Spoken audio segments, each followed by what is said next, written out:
The Shirt Tales. These cute, cuddly Hallmark-based characters at Hanna Barbera turned into secret crime-fighting sleuths. May have you scratching your head at first glance, thinking this was an odd choice of direction with these adorable characters from greeting cards. But it's Hanna Barbera, and they make it work. Their characters are actually really good, all with different fun, entertaining personalities that complement each other's perfectly. With Rick being the calm, quick thinker and best leader of the group, Tig is the muscles, Pammy the brains, and the fast-tunneling coward Digger, Bogey the Humphrey Bogart type, and Kip the younger sister of the group. There's just something about Hanna-Barbera cartoons that sucked me in as a child, and Shirt Tales is no exception. So in this video, I'm going to be picking my top 5 favorite episodes from this Hanna-Barbera classic. So let's get this thing started.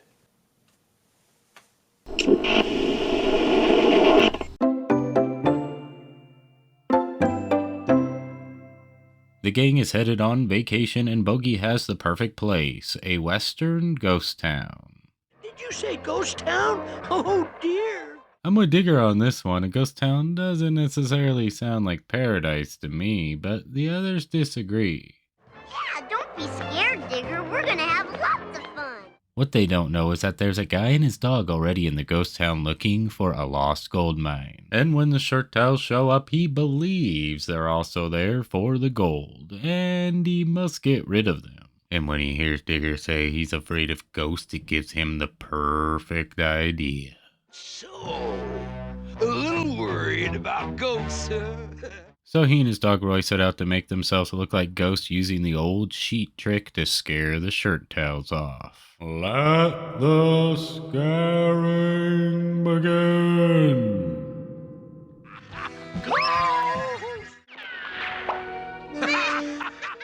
I got an idea, sweetheart. Why don't we go find the others?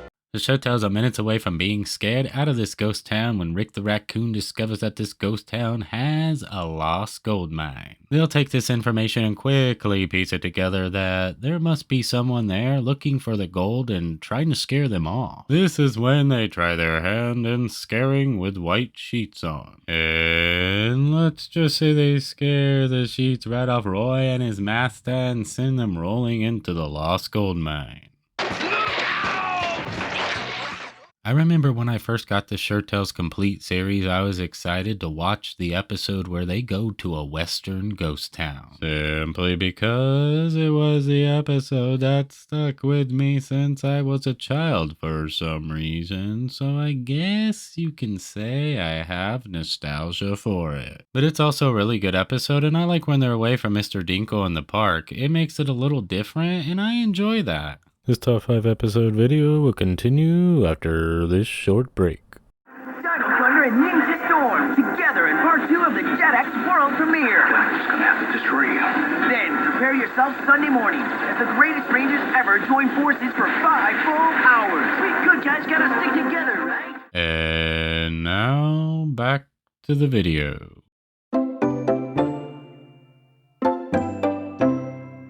After Bogey gets caught breaking the rules, As your usual, enjoy. Thanks, I will.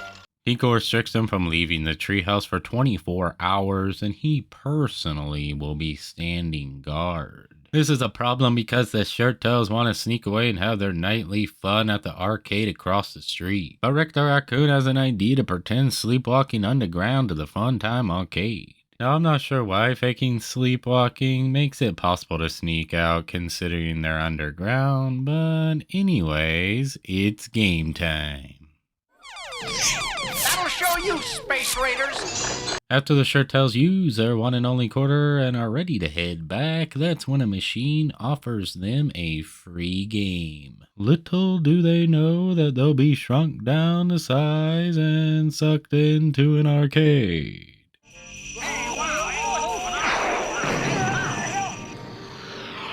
They quickly learn that they've entered a place ran by someone calling themselves the Game Master. Now they must overcome all the obstacles, enemies, and puzzles and beat the Game Master at his own game and escape.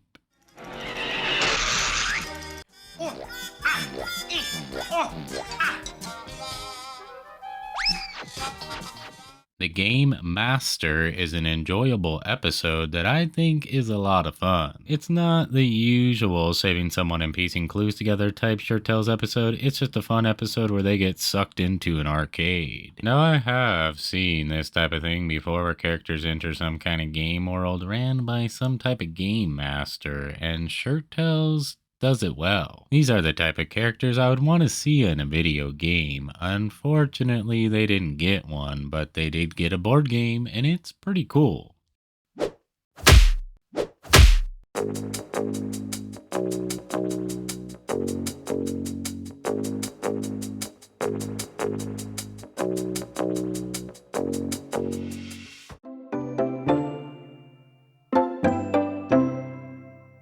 The Shirt Tails are headed home until the STSST starts having engine trouble and is headed straight down.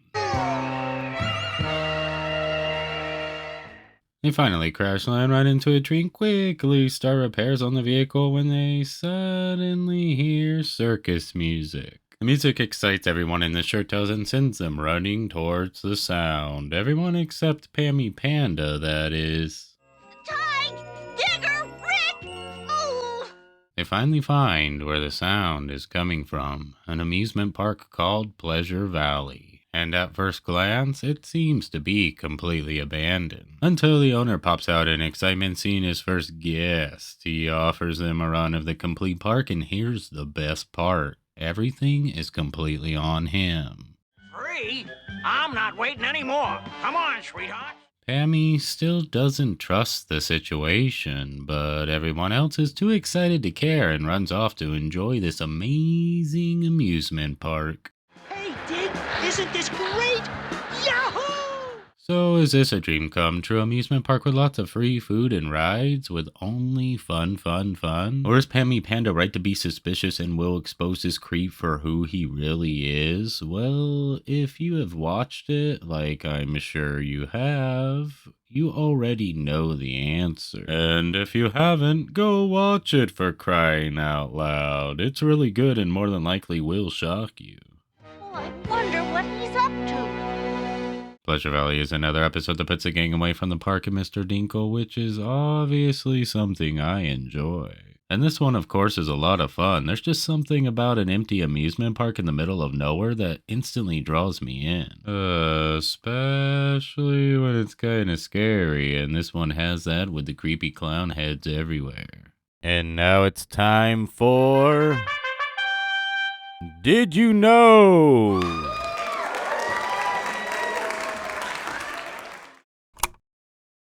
Did you know that Rick the Raccoon was the leader of the Shirt Tails in the first season but was demoted in the second season? That's right. Now I'm going to take a second to talk about this because I think it's important. The second season seen new staff members working on the show and also seen the added character Kip the Kangaroo to the series. Now, none of this should have resulted in the demotion of Rick the Raccoon, who's barely seen in the second season.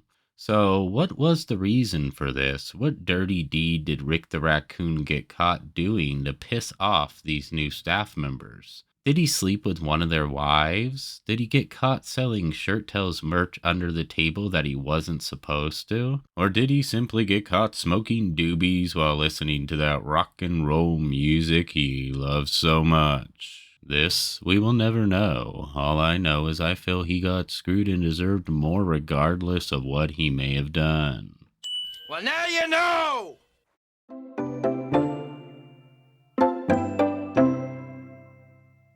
The Shirt Tails get an emergency call from the commissioner. The only problem is, it's not the commissioner on the other end. Mastermind! Mastermind is a villain that the Shirt Tails put in the slammer several years ago, but now he's out and wants revenge, so he's kidnapped the commissioner and challenges the Shirt Tails to come rescue him at a very creepy castle that looks straight out of a Halloween episode.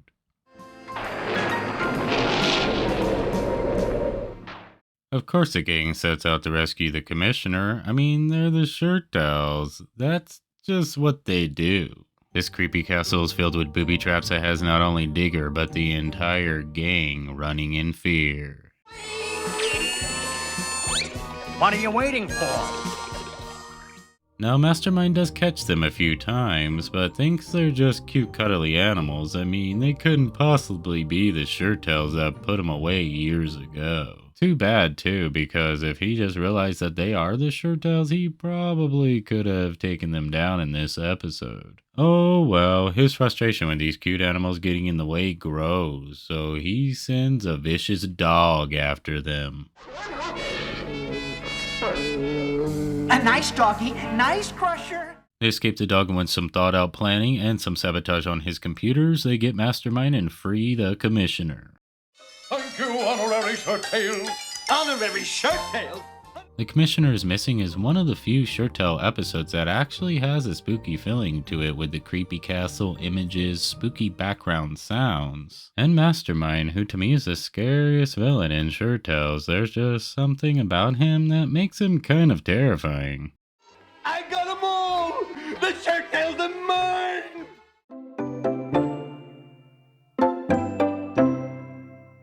Rick the Raccoon gets an urgent call from the Commissioner on his watch about the Humboldt Mansion. The old Humboldt Mansion. A group of people on tour say they actually saw a ghost.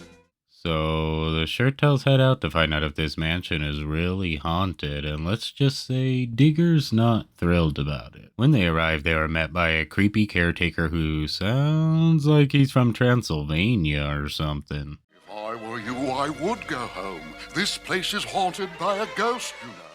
The mansion, of course, is dark and spooky with lots of hidden passageways. Lost. And let's not forget the terrifying ghost popping up creepily laughing everywhere, sending these sleuths running around in fear. The one Shirttail that feels something is up is Rick the Raccoon, and his suspicion is what eventually leads to them discovering the truth about this ghost. Our Mr. Ghost is really a phony. Ah, so that's what makes the old boy glow. Just like the Commissioner's Missing episode, the Humboldt Ghost is one of the few spooky Shirttails episodes. And not only that, it's the only Shirttails episode that is in the mystery style of Scooby-Doo, with a scary ghost haunting a mansion with the mask removed at the end to reveal the villain. Why, it's the tour guide. I like it when the Shirttails go spooky, and the Humboldt Ghost is the best of them. Plus, I really like the caretaker, who is actually not a bad guy. It also has a pretty funny ending of the Shirttails scaring Mr. Dinkle. I don't believe in ghosts. I don't. Well, that's it. My top 5 favorite Shirttails episodes. Yours may differ, and that's totally awesome. Everyone's favorite should be what they connected to or enjoyed the most. There is no right or wrong answers. I know what you mean, sweetheart.